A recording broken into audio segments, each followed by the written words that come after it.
Chairman এবং গ্রাম police একজনকে মারলো, আপনি এটা কিভাবে দেখতেছেন? এই যে টেকো বিচার, আপনি কি এটা ঠিক হচ্ছে? এই কাজ থেকে ঠিক হইতেছে বলেন? এইভাবে মারা কি ঠিক? এইভাবে মারধর করা কি ঠিক আপনি বলেন? অমানবিক কাজ, আপনি কি বলেন?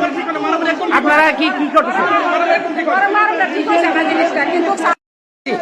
5 নম্বর ওয়ার্ড থেকে আসার পরে আমি এদিকে চাউল নাই, এই যে ছেলেটাকে সহ, এই যে ছেলেটা আসলো একে সহ এখান থেকে বস্তা সহ ধরছি, ওই দোকান থেকে বস্তা বাইক কিনে আনছি।